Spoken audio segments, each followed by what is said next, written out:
Assalamu alaikum. Inshallah, let's begin. We'll be continuing from the 10th word today. We are on the 11th aspect, inshallah, and that's page 67 for most of us. Okay, so Bismillahirrahmanirrahim. Let's begin by just reading the totality of the 11th aspect. Anyone want to read? If not, I will read. Come, O obstinate friend, let us embark on a plane or a train traveling east or west, that is to the past or the future. Let us see what miraculous works that being has accomplished in other places. Look, there are marvels on every hand, like the dwellings, open spaces, and exhibitions we see, but they all differ with respect to art and to form. Note well, however, what order betokening manifest wisdom, what indications of evident compassion, what signs of lofty justice, and what fruits of comprehensive mercy are to be seen in these transient dwellings, these impermanent open spaces, these fleeting exhibitions. Let me just read that sentence again. Note well, however, what order betokening manifest wisdom, what indications of evident compassion, what signs of lofty justice, and what fruits of comprehensive mercy are to be seen in these transient dwellings, these impermanent open spaces, these fleeting exhibitions.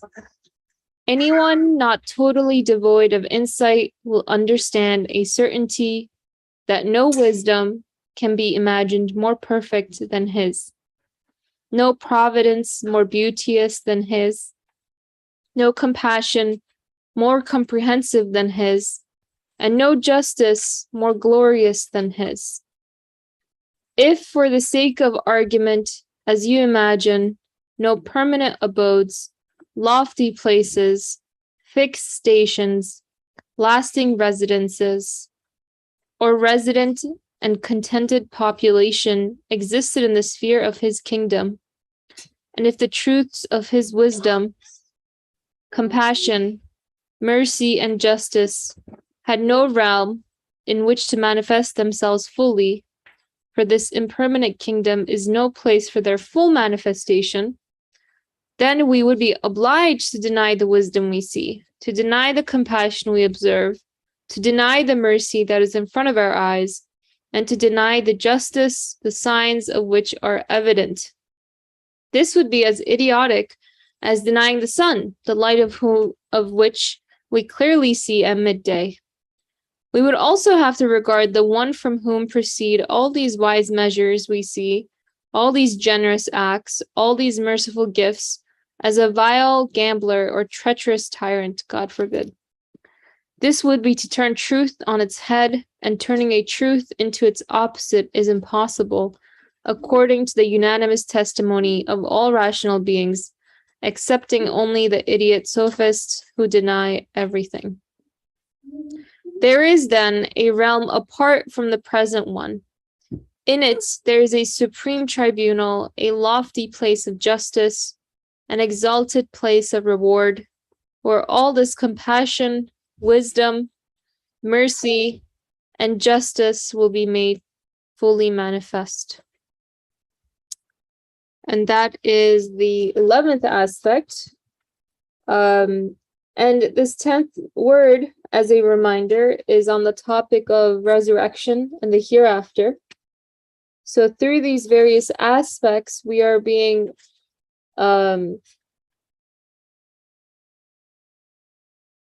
given different ways of approaching the existent world, approaching our experiences, approaching the things that we observe in this world as indications, as ways that signpost to the necessity of resurrection and the necessity of a continued form of existence that we know as the hereafter.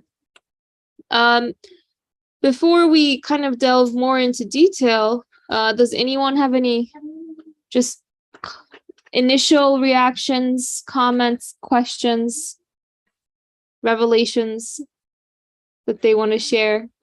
Yeah. New people, just to do a highlights what we're up to.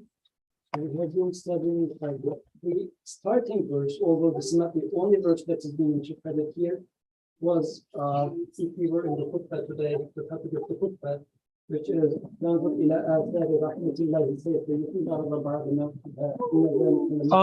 I apologize for interrupting. 1 second. I'm sorry. Can you not hear, Brother Furkan? Oh yeah, I cannot hear Brother Yusuf. It's just Okay. like Okay. some 1 second. sounds. Yeah. 1 second. Okay, I'm just giving an intro, brother, so nothing alien to you. Okay, so, which is the 10 pages or 15 pages ago, so glorify God. Oh, no, no, sorry.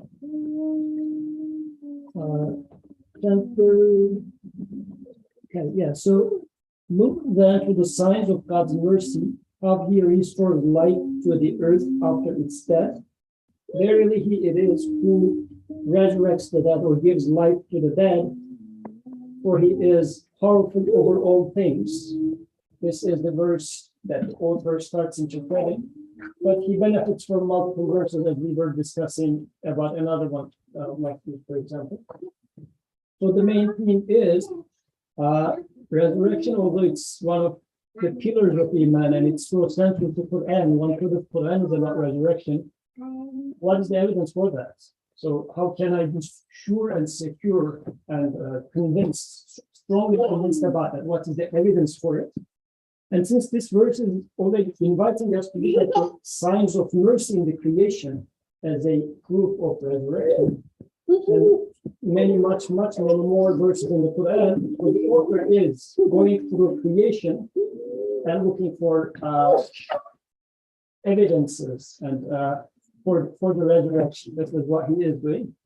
So, and this text, the 10th verse, consists of two parts. The first part is some aspects, like in a metaphoric language, he is talking about giving indications. So these are the short parts. And there are 12 aspects that he's studying. Now we are studying the 11th of them. And inshallah, when we get to the second part, then he, in depth now, we're going to explain the matter. So this is what we are up to. And now the 11th one is what we just read. I guess I'll stop here. Jazakallah khair. So yeah, I mean, and we had discussed this in the 10th aspect last week. For example, he had kind of drawn our attention to the beginning of spring, how we witness all of these changes, all of what we can even call revolutions, right? Like these very dramatic changes in just what we observe in our environments, but we become accustomed to it, we become habituated to it, and through that habituation, stop asking or trying to reflect on what it may be signposting to us, what meaning it may be carrying for us. Okay, any other comments, reflections? So now in this 11th aspect, he starts and says, come, O obstinate friend, let us embark on a plane or a train traveling east or west, that is, to the past or the future. To the past or the future. Let us see what miraculous works that being has accomplished in other places. Look, there are marvels on every hand, like the dwellings, open spaces, and exhibitions we see. But they all differ with respect to art and to form. Note well, however, what order betokening manifest wisdom, what indications of evident compassion, what signs of lofty justice, and what fruits of comprehensive mercy are to be seen in these transient dwellings, these impermanent open spaces, these fleeting exhibitions. So I'm having a little trouble understanding the connection between what he talks about in terms of like the evident compassion or manifest wisdom and this traveling to the past or the future. I guess, me traveling to the past or the future is me revisiting, memories of even when I was a child, or as far back as that can go, right? Or imagining my elderly state, right? But especially, I guess, going to the past, I see these very radical changes that happen in my experience of the world, in my experience of myself. Definitely the sort of transience that all of it encompasses. But I am having sort of trouble just trying to understand what he's saying or what he wants us to pay attention to in this first paragraph. So if anyone has any comments on that, that would be appreciated. But we can think about it together as well. We have a hand here. So, now the author is going to looking at the past and the future. So, looking at the things that exist, I do observe miraculous works being accomplished everywhere, mercy being manifested everywhere. So it's happening everywhere. What does this tell? Like mercy being manifested everywhere. What does it indicate? So, for example, if you see a mother merciful to the child in the first months of the child, then still merciful early ages, 20s, 30s, 40s. You keep observing that mercy. So what does this indicate? So this mother is merciful is what you see. Based on those actions, this would be your conclusion. So same thing applies to when I look at the creation, because even the first verse was inviting us to see the artifacts or the ether, like the actions of the mercy in the creation. So inviting us to see as if it is, let's say, a knowledgeable person has written, a person who knows art plus who knows how to write, has written those writings on the wall, right? So you can say that, look at the art and knowledge of the person who has written these. So I will be inviting you to think about that. When it comes to the creation, looking at the creation and observing art, what does it tell? The maker, the art, the owner of this art is a merciful, knowledgeable artist.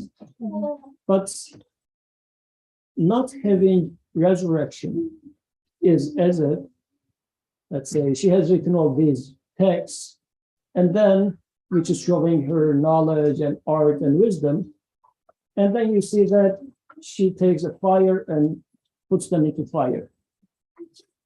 So you'd say, well, it was showing your wisdom, it was showing your knowledge and art, but no, you're not telling them. Which means you are either crazy or doesn't understand anything from art or doesn't know anything, don't have any wisdom. So everything goes upside down. Burning them would make everything upside down. What I'm having trouble with is, so he says, so we're on this plane or train, and it's supposed to represent traveling to the past or the future, right? And let us see what miraculous works that being has accomplished in other places. So when it says other places, I'm taking it as other moments in time. And then it says, look, there are marvels on every hand, like the dwellings, open space, and exhibitions we see. So marvels on every hand, as in like manifestations, I guess, of compassion, manifestations of mercy, all these qualities at every stage of my life that I can see. But they all differ with respect to art and to form. So that's sort of, I got a little confused with the language there, I guess. But I guess one way of understanding it is that at every stage of my life, I experience these qualities, but they may come in different shapes, in different forms, in ways that I don't necessarily always completely immediately understand or comprehend. But nevertheless, like I from Ali's age to my current age, I've always had like this sort of perfect intake of oxygen. And I was just thinking about this the other day.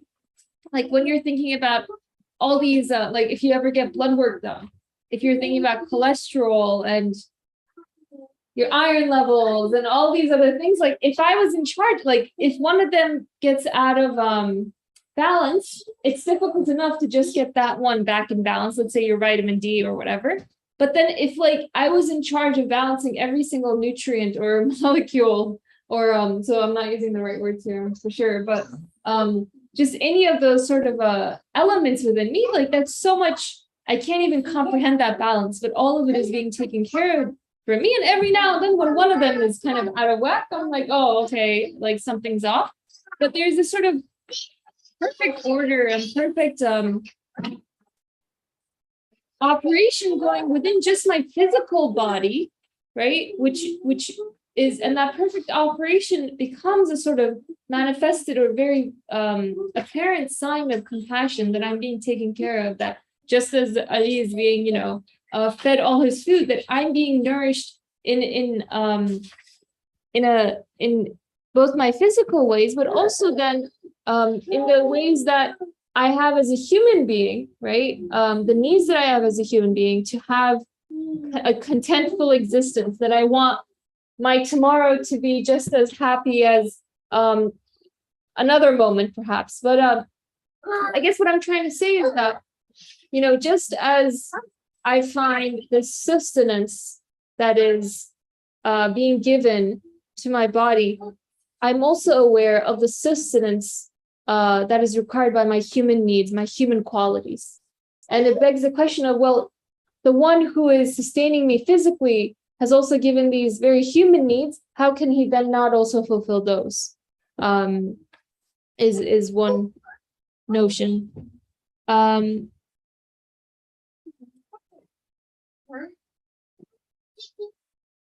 getting a little bit distracted by the kids. I hope it's okay with you. They're good. They're adorable. Alhamdulillah. Sorry about that. Alhamdulillah. Their presence as well. I think, for me, it allows me to understand some of this more tangible, because it's like, well, we got the living example of Zainab and Ali, when in doubt, just look at them and there you go, all your problems are solved. Alhamdulillah. So let us embark on a plane or a train traveling east or west, that is the past or the future. Let us see what miraculous works that being has accomplished in other places. Look, there are marvels on every hand, like the dwellings, open spaces, and exhibitions we see, but they all differ with respect to art and to form. So I guess just one thing that I'm taking from here is this sort of reminder to myself of whether I stop to reflect on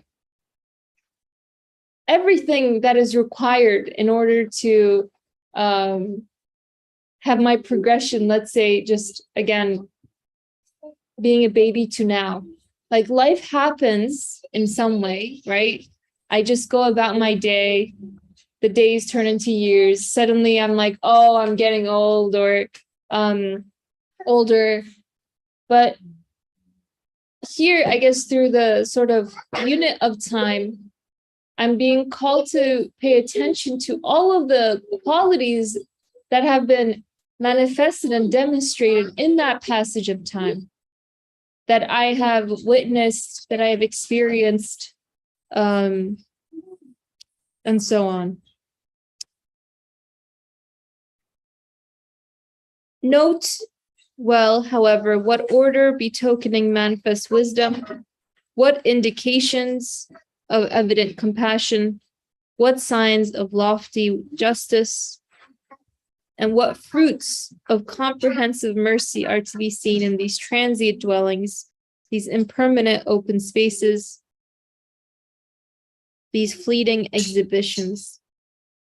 This is a little bit hard sentence. Yeah. If you don't mind, I'll paraphrase that. Yeah. So he's saying that, so like this is the 11th aspect. So far we were going through different aspects and seeing, and now in the 11th, the author says what we have seen in the past 10 aspects, actually we see it everywhere, space-time, space-wise, time-wise, like the same order, the same wisdom, everything. And here he's attracting our attention to 4 important aspects. One is wisdom, the other one is compassion, the third one is justice, and the fourth one is mercy. So these 4 things we observe everywhere, every time. This had been a constant thing in the creation. But where does these manifest itself? It is manifesting itself in the spring, let's say, but the spring is transient. It doesn't stay as it is. Or it's happening in youth, but your youth is not staying with you. So all those names or all those aspects of the doer, the maker, the creator, is happening or manifesting through transient things. So this is sort of the, I guess, main thing. On one side, we observe super strong wisdom, compassion, justice, mercy. On the other side, we see that these are all manifesting in transient things. They do not stay still. Everything is constantly changing. So what are we going to make with that is, I think, an important part. And this sentence is a little too heavy, at least to me, for my English, that he is attracting the attention to wisdom, compassion, justice, and mercy, which are being seen in the transient dwellings that we live in, the impermanent open spaces, and those fleeting exhibitions.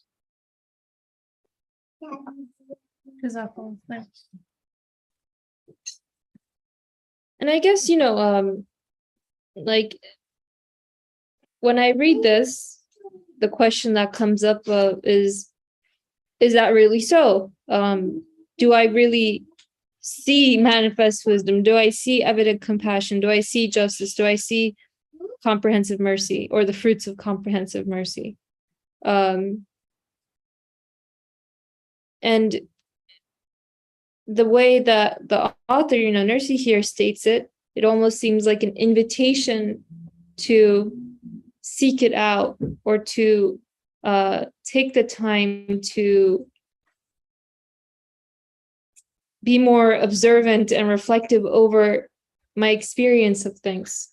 And that if I do so, then I will see that wisdom, that compassion and justice and mercy. And, as maybe he'll get into in the second paragraph, if it would feel like unbearably cruel if the things that I come to taste in my existence, such as just the fact that I exist, right, as my own entity, and then I have all these relationships with my family, with my friends, with babies, right, and in those relationships, let's say with, again, like I feel that compassion, that love, and I can't imagine him not existing. It's like if I meet him one day and then the next day he just doesn't exist, that has this sort of weight of unbearable cruelty. So to be given an experience of qualities like justice, wisdom, compassion, mercy, and endless others, but then to know that I won't be experiencing them anymore, that would go against the very experience of those qualities in the first place. And yet they're given in a very transient existence. Like, I know I'm going to die, right? I know that my mother is going to die one day. And so I have this sort of then clash between my expectations from the world and what reality offers. And that clash between my expectation and reality then becomes this opportunity to question, like, what is really going on here? And he writes, anyone not totally devoid of insight will understand a certainty that no wisdom can be imagined more perfect than his, no providence more beauteous than his, no compassion more comprehensive than his, and no justice more glorious than his. And if for it to really be the case, though, then that necessitates the manifestation of these qualities in a sort of full sense, in a non-transient sense, right? There has to be a sort of an unending source of them, rather than just sort of like tiny blips of it, if you will.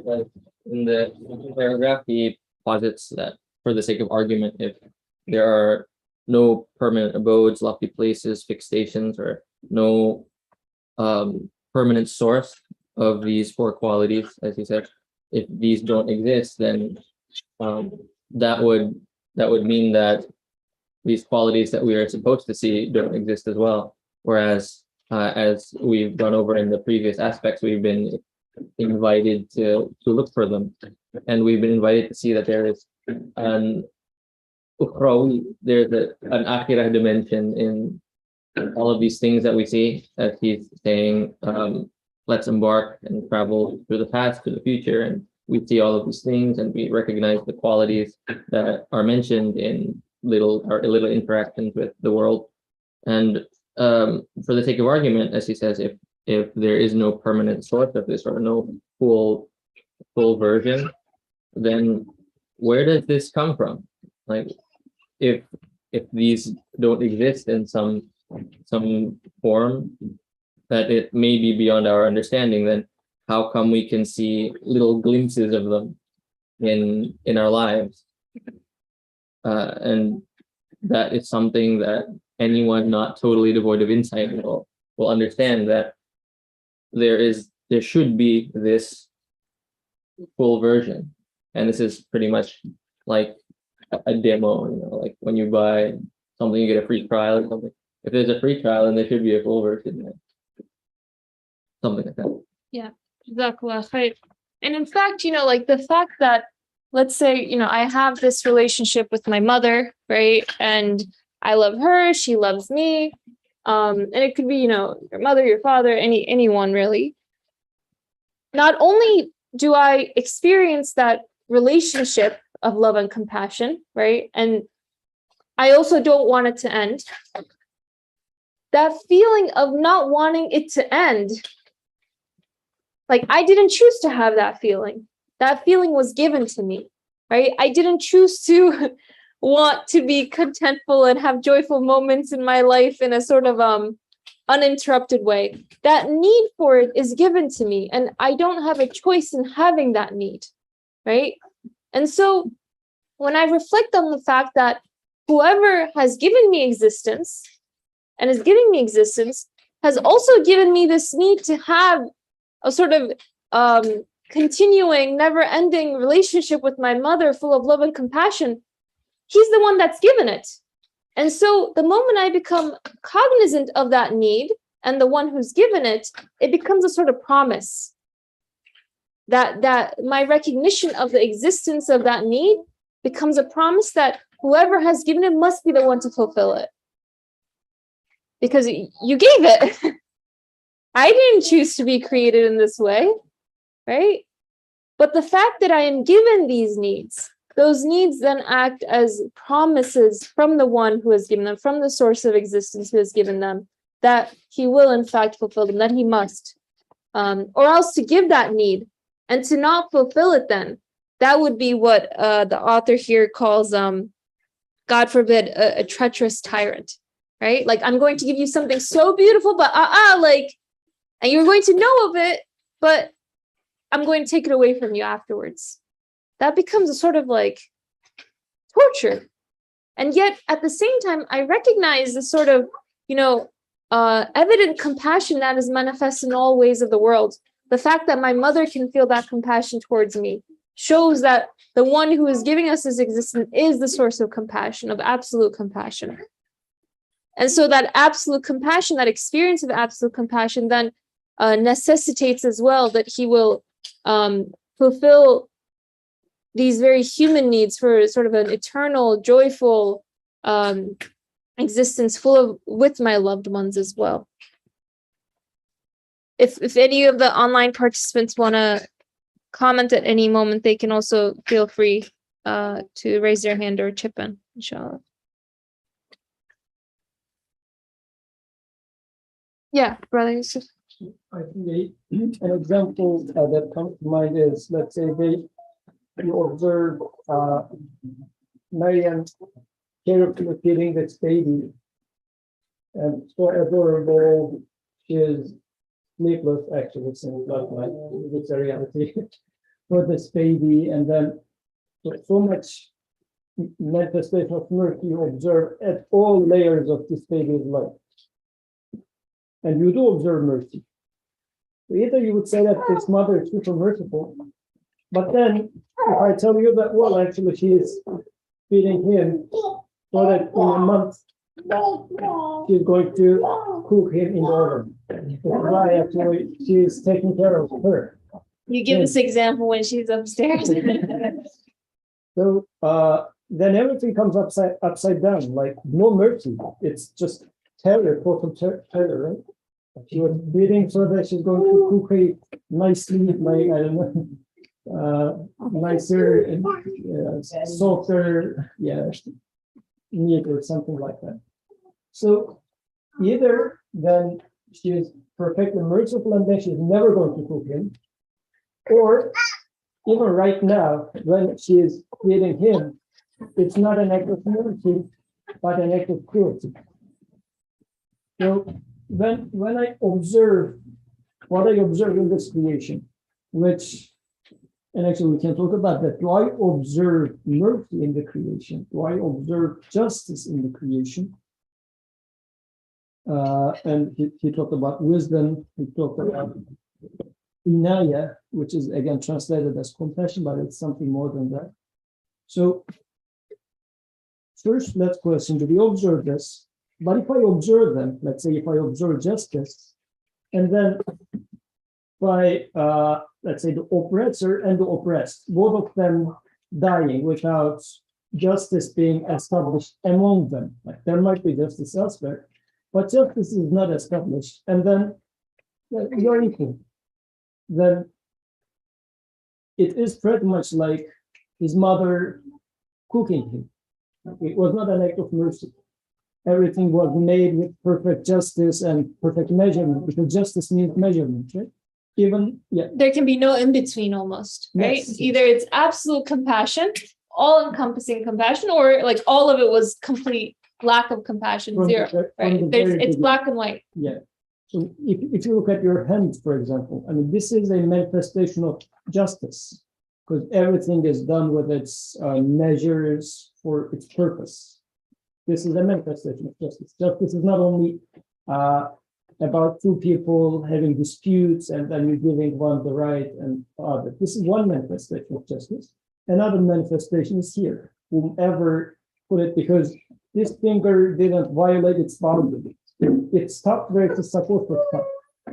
Because if it's among people, if I don't stop when I pass the boundary to the atik, this would be injustice in human relationship.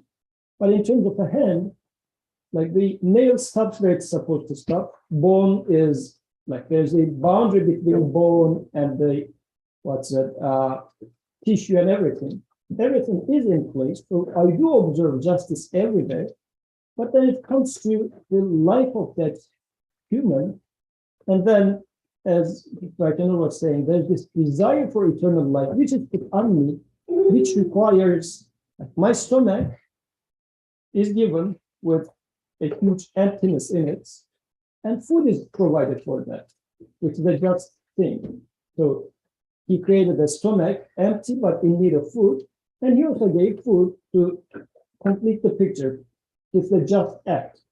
But then he gives me this unsatiable desire for eternity and says, once you die, it's over. Then the justice is totally lost. What he did as justice, it simply became like a cruel mother feeding his child to cooking, or as he's saying, it's a treacherous, torturous, what word? Tyrant. Tyrant. It's not a wise ruler, it's a tyrant now. Everything's upside down. So can you accept this upside down? Like now, can you say that, or there is no justice, no mercy, it's all cruelty, it's all nonsensicality? If you can accept this, then fine. If your humanness can accept it, this is the alternative. Or you would have to say that since this is, like, in no way I can accept this. I do observe mercy, I do observe justice. Then this has to be completed with an eternal life. So when people don't accept this, and when they means that, so when people don't accept this and they say, they just accept, yeah, because a lot of people do this, like I don't know if you're familiar, like deists and things like that. They believe that yes, God might have done all this, he might have created us in perfect proportions and everything, but the end is the end, and we don't know and we don't believe in anything after that. So essentially, like, sure that like God is gonna leave us in the oven or something, or just letting us live now to cook us later. Then for people who do believe this, what you just said that, okay, like that's, they believe it, and if the humanists can accept it, they can accept it. But then what would you say to those people? It's a choice. You can always make such a choice. Like you can always see Ali's mother's attitude towards Ali, and you can say that, oh, I know what hidden agenda she has. She's going to cook him. Is this reality? No, this is your choice to depict reality for yourself. If you would like to do this to yourself, what can I do for you? Because it's your choice of painting the truth in this picture. Because it's far from reality. There's no indication to believe as such. Everything is against that. So what is the indication to believe otherwise, is I guess what I was trying to say. Or what indication would you show people to believe otherwise?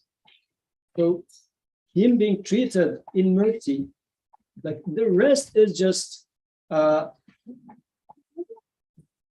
based on total speculation, saying that the purpose of the mother is to cook him. Because we haven't seen any indication for that. Sure. But we are saying that by completing the picture, we say that, oh, since I haven't seen what happens after death, I take it as cooking in the oven. But we didn't see anything beyond that. So we are just speculating that this is the end. Who says it is the end? We have to question this. It is by taking death as the end, I am now projecting, based on this assumption, I am taking it as this is cooking in the oven. Might be, might not be, it's my projection of it. As I take it, then everything becomes upside down. And I wanna add that, like, all of what I can come to understand or conclude about what must happen to me has to be based on my experience of the world right now, my experience and understanding of myself right now. And so these notions of usually, let's say, deism, right, of a deist God, are, as you rightfully said, based on this idea of, you know, God may have created us, right, or this creator created us, but now we're kind of left to our own devices and so on. And that begs the question, how am I being given existence right now? What is sustaining me right now? How am I, like, what is the source of my existence right now? Or this, am I self-sustaining?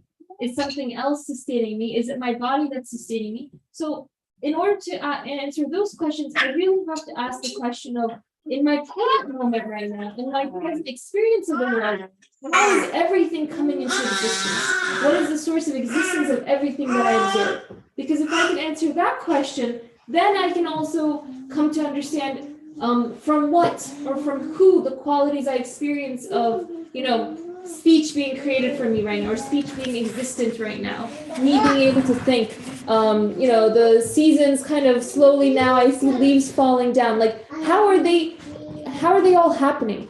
Whatever explanation I give of how existence is taking place right now, that answer also gives to me an answer of what must happen to me following my death, or what must follow given all these sort of human needs for continued existence. So it's really a question of what can I conclude upon right now based on my observation, based on my experience of the world. I don't know if that's a So little I clear. think, but the gap that I'm seeing is Yeah. that like, so yeah, I mean, you can accept that we are not self-sustaining. Obviously, something is involved in our creation. We're still involved in, like as the seasons change and as our heartbeat continues. So we can accept that. But then what would lead us And based on that's that? something that we should like immediately accept either. I mean, it requires like It requires a lot of things, serious for sure, yeah. investigation, you know? I mean, yeah, but I think upon like a pretty like a serious, like any like even a superficial investigation that you can see like how many times does your heart beat throughout your life, like maybe I don't know, like a billion trillion times. It only has to stop beating for like 6, 7, 8 times, like stop beating for like a minute and a half, and like it's all over. So like a lot of things in you, just in yourself, are going so right, and if any little thing goes wrong, like you could like it could all be over. So like that's like like it's not. I don't think the problem is, at least for me, like the way I see it, like, yeah, okay, I can accept that. Okay, let's say something self-sustaining. But then where is the evidence, or how do you explain to someone, even if they accept that okay, now there must be a something afterwards? Because as you said, maybe Maryam Baji is feeding Ali just to, oh, I mean, I don't want to say that, but like, yeah, just like maybe to like cook him later or something, right? So like then, so where do you see in that? How do you like draw? How do you come to that conclusion that there's something after? I guess that's what do you like understand what I'm trying to say? Yeah. So is there indication for the fact that she's going to cook him Is there indication for the other way? everything? Yeah. So like I'm like Yeah. elaborate on that one. Yeah. So Yeah. like for her to cook him 1 month later, imagine what sort of a personality and soul needs to be there. Everything, it has to be like super cruel, super cunning and everything, all these sort of things. But in the opposite, it's going to be this super merciful person. What we have seen so far about her is she is super caring, super merciful, and everything in this regard. So everything you have seen is pointing to her being super merciful. Like in our day-to-day language also, we call it cynical. To take it the other way around, we call it cynical. What is the indication for the other way around? Like in theory, it's not even theory. In terms of words, for example, it is possible that Atlantic Ocean has just evaporated. Would you buy into this hypothetical possibility that it's evaporated? Because everything else says that, like all your experience so far, that amount of water doesn't evaporate in a moment. And we have seen it staying there for millions of years and whatnot. So just the fact that I can form a sentence saying that it could have been evaporated right now doesn't make it evaporate, then you wouldn't buy that idea, right? Mm-hmm. There has to be an indication. Likewise, in my life, in the example of Maryam, I have seen that she has been consistently merciful, caring, taking care of that boy, and has no signs of she being cruel towards him. Because if she is planning to cook him in a month, then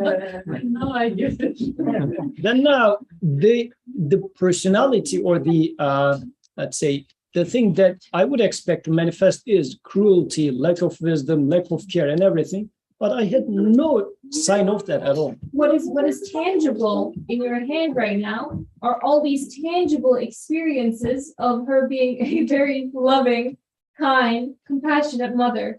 So to suppose otherwise, you can't suppose otherwise, but that supposition becomes only that, a supposition, because it's not based on anything. It's not based on any past experience thus far. So the idea is that there you can speculate, but then that speculation has no grounds, whereas the other one has grounds in all of your experiences with her thus far. Sure. So like, sorry if I'm taking too long, just cut me off for everyone. But so what you're basically saying is that the evidence for one belief is much greater than the evidence for the other. As in, there's no evidence that we're gonna get cooked or whatever. The other one has no evidence. Sure. The rest is all your evidences. Sure. Yes. Right. But right now we keep using the example of like Maryam Baji being very like merciful towards a child. But there's some people with I guess like you could say very, and this is just like my thinking, might be completely wrong, very like terrible lives, right? And for them, they could be thinking that everything, my parents were cruel to me, the world is cruel to me. I don't know, people in Syria, like bomb comes from the sky, everything goes away in one day. So for them, maybe they might feel like they don't have as much reason to believe, maybe perhaps. But here's the way I would like, it kind of goes in my head, right? God, out of all his creations, like humans, apart from everything else, we have the freedom of choice, right? If God's intention was to cook us at the end, or God's intention was to just send us all to heaven at the end, then why would we have the freedom of choice to do what we choose to do? If we are given the freedom of choice and we are given the option to believe or not believe, or follow and not follow, then there has to be some kind of system of justice, right? And if there's a system of justice in place, then there has to be a time of reckoning, a time when the justice will be delivered, wherein there would be a negative justice and there would be a positive justice, heaven and hell. So I don't know if that made sense to you guys, but that's kind of like the way I would see as a like a more, or as like a rational argument for like the hereafter. So I I think don't know it's if you mentioned guys- in the first aspect, actually, the Mhm. or I don't know, one of the earlier ones, I think, it mentions that exact train of logic. And I think what it's trying to get to in this 11th aspect is another proof, another burden of Sure. proof. for them. What you suggested came before, Mhm. like this choice and responsibility and whatnot, it came before. But in here, you were also asking, I guess, saying something. Go ahead. Yeah, what is it similar to what who Abraham was saying? So you gave like examples of justice. Like, first of all, you get like we think Maryam is not gonna cook him because we see how merciful she is, but we don't see any sign of her someday becoming like so cruel. And but I think like when you give examples about like the spring, for example, that this is an example of mercy, or when you gave an example about the hand, that everything is created in proportion and for a purpose. But what about people who don't have like these perfect hands, or like people who live in the desert where they don't see the spring, or people who live in extreme cold, or for example, also another sign of mercy is like it's extremely cold outside and we come here, it's nice and cozy. But what about the people who can't experience that? Then you will say, then for them, they don't see these signs of justice, I would say. Like, or whatever is giving justice is also at some point basically giving injustice. So for me, that the rationale would be more like there should be something else. Like if this world is like extremely cruel and there's nothing else afterwards beyond this, I would say life would be so depressing. Like, so it's better to believe that there is something better, something like at some point, like absolute or ultimate justice will be achieved. So yeah, that's what I wanted to say. I just wanted to say, like, even if these are sign of justice, it means something else, or the opposite of this could be a sign of injustice. And then we're saying that the source of justice is also the source of injustice, or he's not basically how to say giving his justice everywhere or at every time. So I don't know. I think there's also an aspect of normativity. I don't know if this makes sense or not, but I mean the argument for like how there are people who like live in the desert, or people who are very disadvantaged in comparison to us who are, alhamdulillah, we have lives in Philly right now. So I think I think that the argument is legitimate. However, I think that people have the choice, to choose whether or not they view some experience as positive or not. Because let's say children in like those photos of photographers who go to like post-bombed areas, and they're like kids playing around with rocks and stuff, and they're like genuinely happy. Like I'm not saying that that's good, but I mean, you can find your version of these attributes of justice and wisdom and mercy in whatever condition it may be. Say you don't have a hand, or some misfortunes have befallen you or something, but there will always be windows of opportunity for us to glimpse those attributes, I think. And it is then our choice whether or not we see them, whatever the condition. And that goes back to what Burhan was saying about our freedom of choice, and how we have the choice to view whether or not something is a form of mercy or not. Whereas in fact they may all have these attributes, and they do. And denying that these have a continuation would be inconsistent with everything that has been given. Like, let's say the example with Ali, like maybe in his mind he thinks that this is also, or this isn't a form of justice. He says, like, this food that he's being given, maybe he doesn't like it or something, and he denies that it is a form of mercy. But that's his choice. Whereas the initial intention of his mother was mercy and compassion and otherwise. So it all goes back to our choice of whether or not we see attributes in these interactions with the world or not.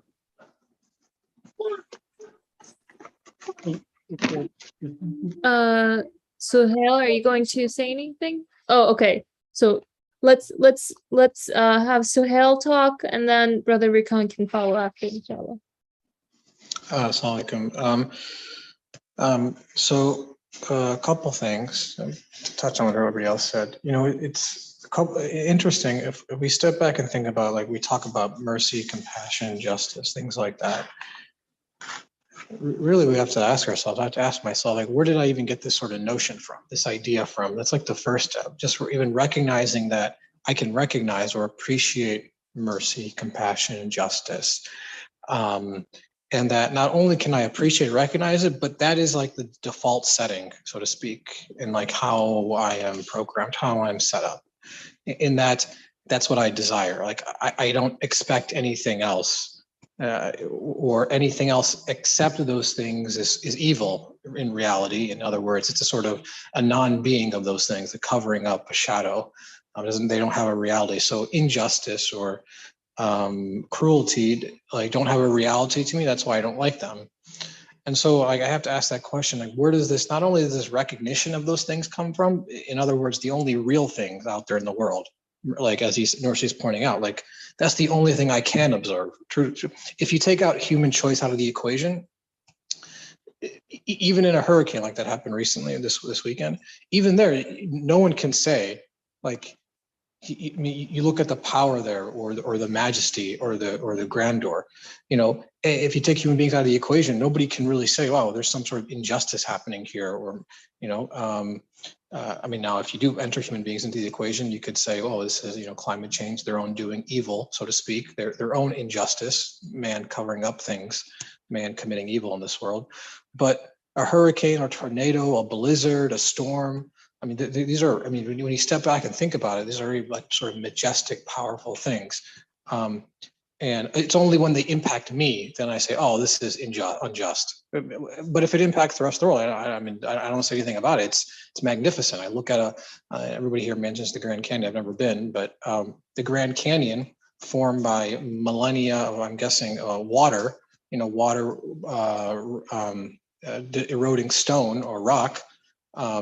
Nobody thinks twice about it. Or volcanoes, when they erupt and they form new islands. I mean, it's amazing. So, like, these are the things I recognize. These are the things I expect, and I can only say that they don't belong to me because, like, I didn't. I think I should know alluded to earlier. Like, you know, I just happened to be born this way. Like, I didn't choose to be this way. So, where did this come from? How is this happening? And then I can only attribute it to him.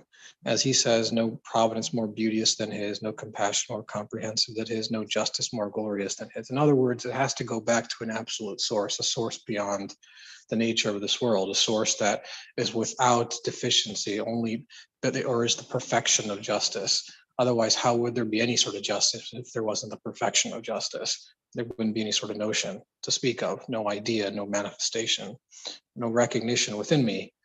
Because I have this notion of perfection of justice. Where did that come from? I desire perfect justice and perfect mercy and perfect compassion without any sort of deficiency. It must come from an absolute source, can't come from within me.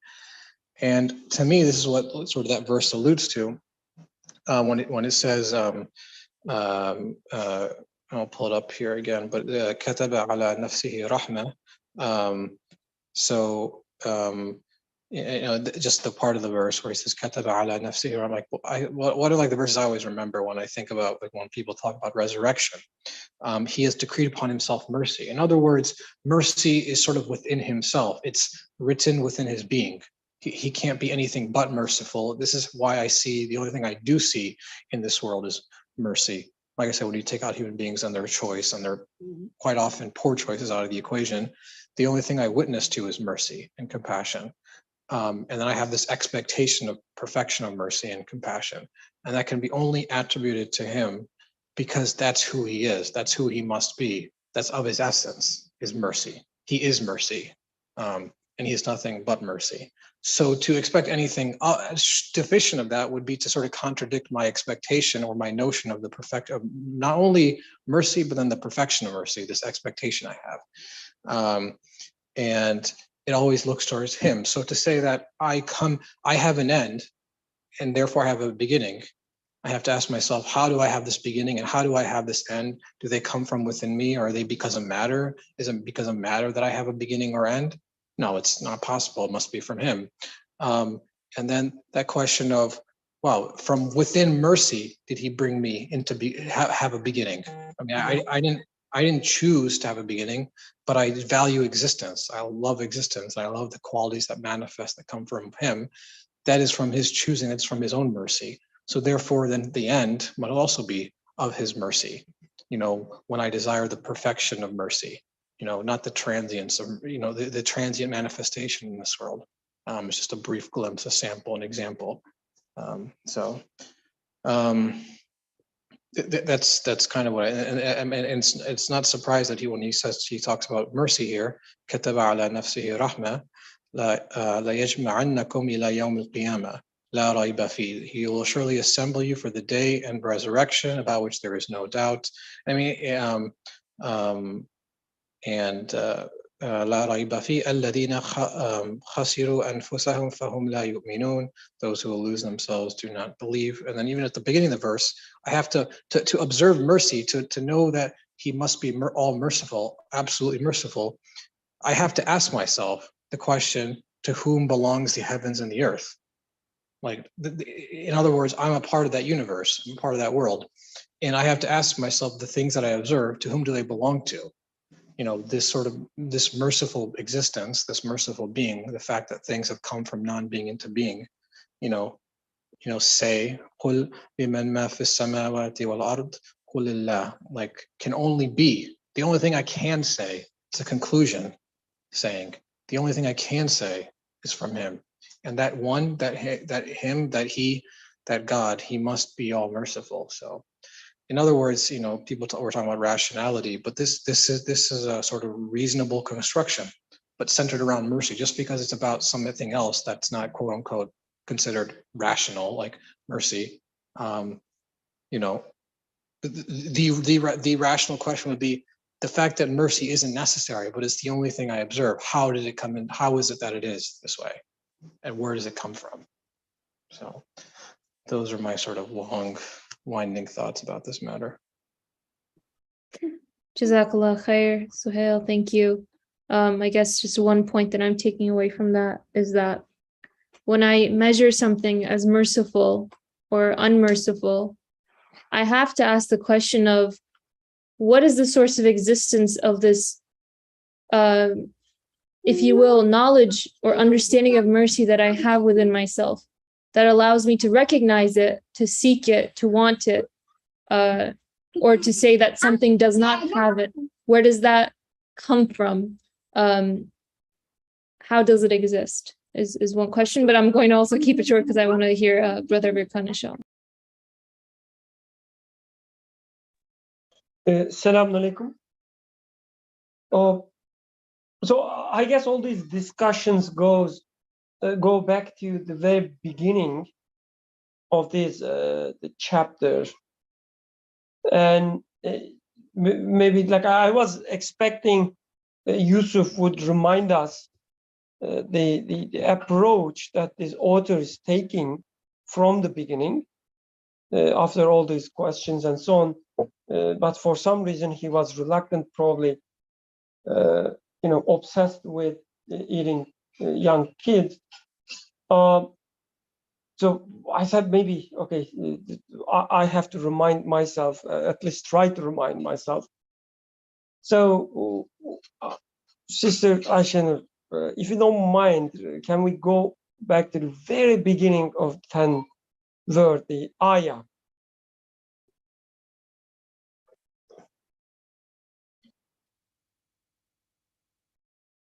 Okay. Bismillahirrahmanirrahim. In the name of God, the compassionate, the merciful. Look then to the signs of God's mercy, how he restores life to the earth after its death. Verily, he it is who quickens dead, for he is powerful over all things. So the author selects this ayah for reason and then explains, of course, in the 10 aspects that we studied so far. And this is not a, let's say, an exceptional ayah from Quran. When we look at the ayahs that gives us, let's say, food for reasoning, we will see a very similar pattern. It is always pointing out to something which exists. So I don't remember the ayahs. It might be my lack of course, remembrance. Like I don't claim that I can, remember every ayah in the Quran, but at least let me put it that way. The majority, okay, of the ayahs in Quran, either it is about hereafter, either it is about the belief in the prophets, the angels, or the creator himself. This pattern is that these ayahs always talk about something that exists, something that we experience, something that we see. And based on that something exists, builds an argument, teach us how to think properly. And I guess the key word here is that something exists. So here, for instance, it says, look at the signs of God.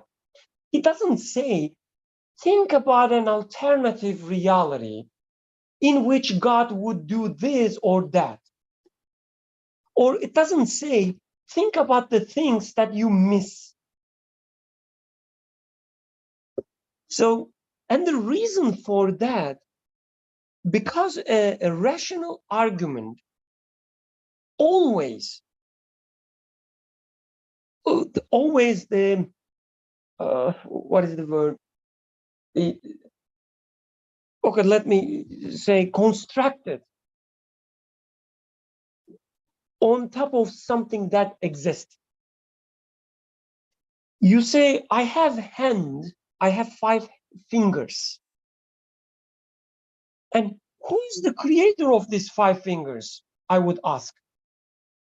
I will look how they work, and I would say, who could give me such a quality? I can grasp things. I can help myself eating. Oh, whoever created these fingers must be knowing that from time to time, I get hungry and I need help to put food into my mouth. And I come to this conclusion by observing something I have. So if I start from something that does not exist, I say, I have one hand. Oh, but I lost my other hand in an accident, so I don't have the second hand. And because I don't have the second hand, it must be, no, you cannot continue. Like, you cannot come up with an argument based on that something doesn't exist. It doesn't work. I know we used to do this. We used to use like arguments in which we always start with something missing or something doesn't exist. Or in a, let's say, more technical terms, counterfactuals. We would say, if that was true, or if I had, or since I'm missing, to talking about these alternative realities that I don't have experience, that I don't observe. So you cannot pretend that you understand something that doesn't exist. So for instance, when we say, but how about people who cannot think properly or who cannot breathe? You cannot think about it. Like, no matter how much you say, let's think about it, you cannot think about it. Let them think about it for themselves. Your job is for yourself. Think about what you have. If you have only one hand, for instance, you have to think about one hand and ask the question, who created this one hand? If you have a low IQ, then you have to ask, who gave me this low IQ? If you are a good-looking person, and you ask, who gave me this beauty? Or if you think that you are not a good-looking person, you ask, who gave me this non-good-looking appearance? This is your job. Your job is to look at the signs of God that you can see. So if you cannot see, if you cannot experience, you cannot build an on top of them. Again, always Quranic approach is starting from what you have. Little or not, doesn't matter. One hand or two hands. Living in desert or living in Philadelphia. I might share this experience several times. I apologize for repetition, but sometimes repetitions are good. I was driving in a desert, and I saw an object, like a strange type of tree, and I wanted to observe it. I stopped driving, and then my intention was just go to get closer to this tree and look at it, because I thought there was nothing else. In desert, you don't see anything, right? There's nothing other than sand. The moment I step on the sand, I realized there was all these tiny creatures on the floor, the ground, all different colors, and so on.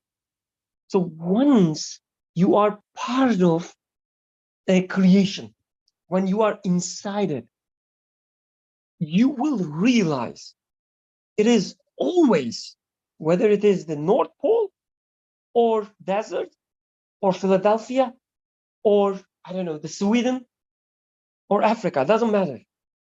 When you are inside an experience, inside a creation, you will realize that there are a lot of manifestations there. That it will go beyond your comprehension, no matter where you look. Even the ugliest place that you can think of on the earth, go there, be part of this experience, and you will realize the mercy, the beauty, the wisdom, knowledge being manifested there. When we try to think about hypothetical cases, it's just made up words. That, like, you cannot think of something that you don't have access to. We have to start from what is in front of us. It is not cheating. The other one, talking about the hypothetical cases, like the people who deny always do that.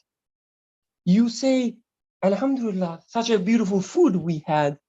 Don't you think there's a message in this food? And they will automatically say, but what about people who are hungry?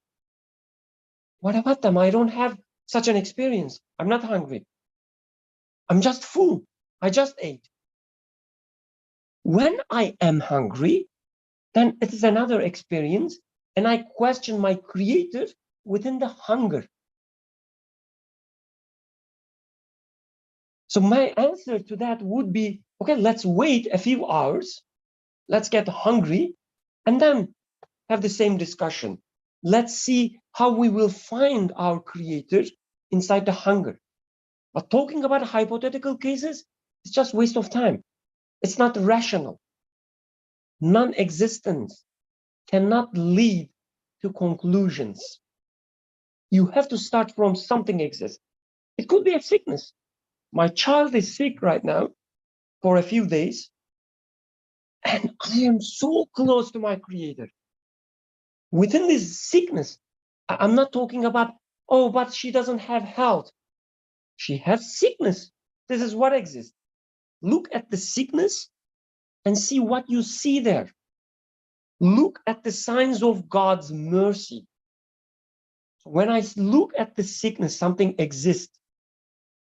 When I look at the pain that she has, I see signs of my Creator's mercy.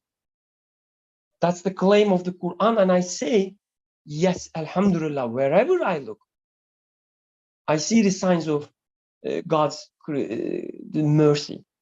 So this is one thing, starting always from something exists. Otherwise, we cannot conclude. It doesn't work. Our minds would betray us if we start from non-existence. The second thing, so again, the approach that this author uses. So if we start from God's perspective, something like, I think if God exists and if God has mercy, he wouldn't do this, or who would do that? This is also just talking. You cannot imagine God. You cannot imagine, your mind cannot comprehend anything about God. So you cannot start from there. Quran can talk about God because it's God speaking. God can talk about himself, but you cannot, not because you are not allowed. Even if you try, you cannot. You will just articulate some words and you would think that you are understanding something by articulating these words. But in reality, you wouldn't. That's the reason we always have these questions, including myself, don't get me wrong. Like the reason I always have doubts, because I always start from either something non-exist, that doesn't exist, or I start from God, because I'm a Muslim, like I take it granted, I already know about Allah. I can talk about Allah's mercies, Allah's compassion. I can start there, and I can say, since Allah gave us this, or since Allah, has this or that, it must be, I say that, and I feel this comfort.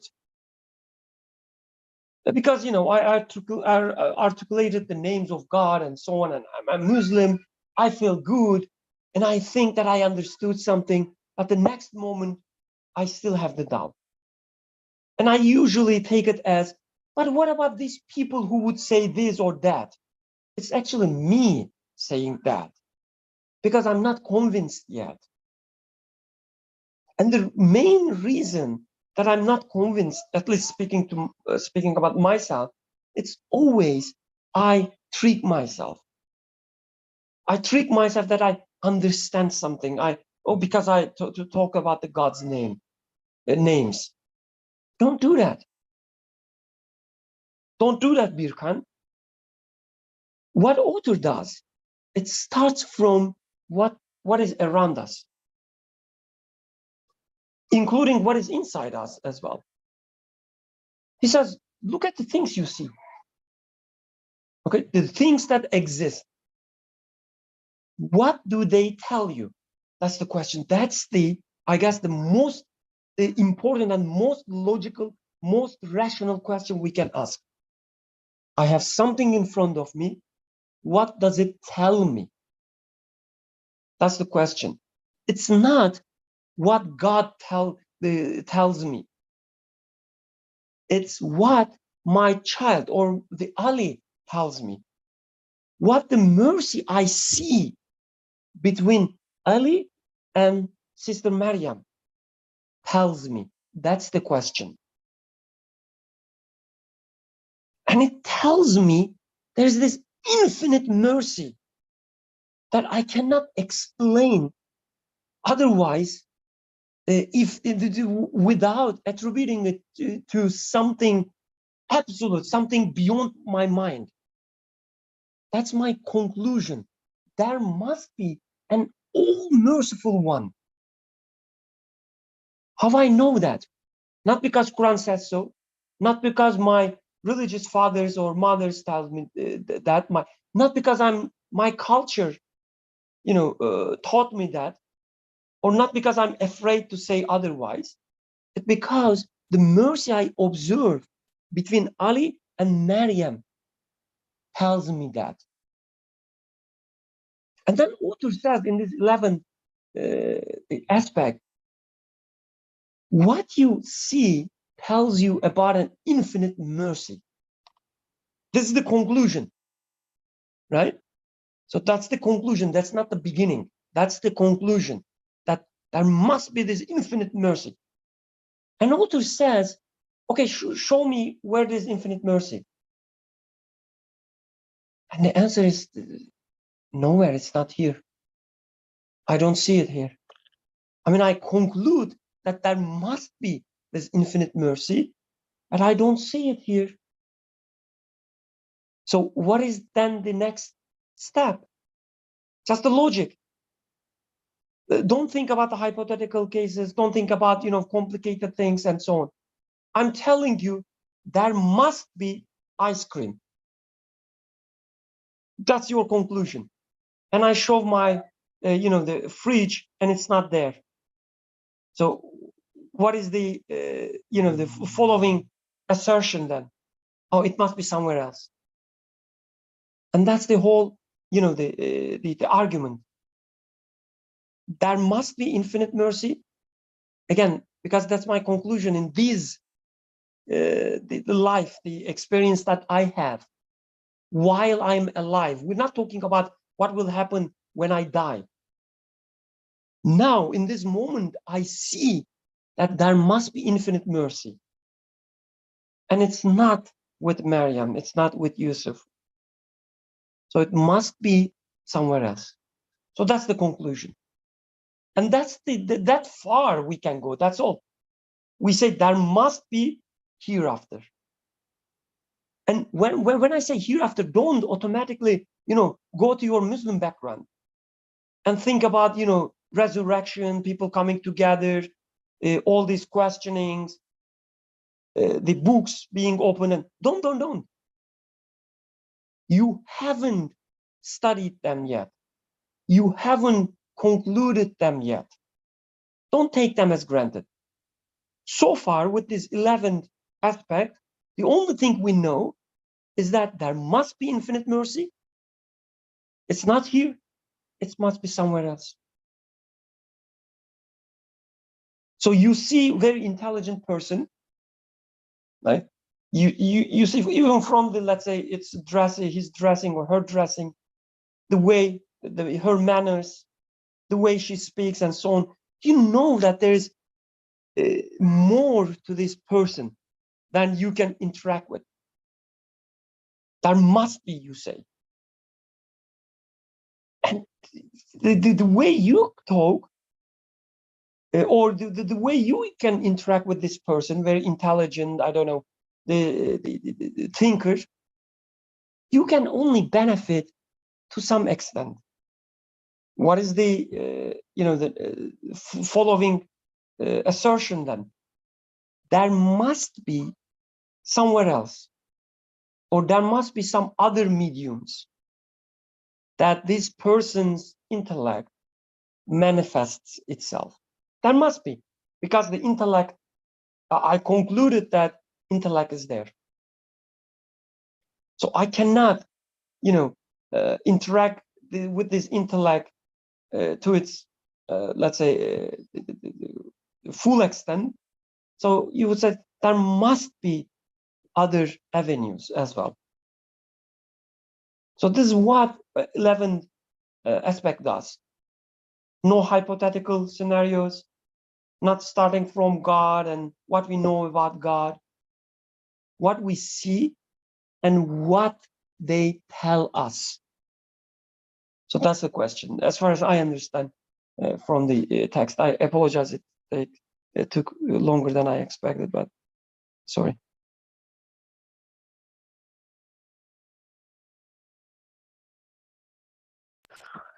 Jazakumullah khair. Thank you very much, both Brother Suhail and Brother Birkan. I think we should wrap up for tonight, inshallah. And we can continue with our questions, concerns, and discussion next week. Thank you, everyone. سبحانك لا علم لنا إلا ما علمتنا إنك أنت العليم الحكيم وآخر ودعوانا الحمد لله رب العالمين آمين. السلام عليكم.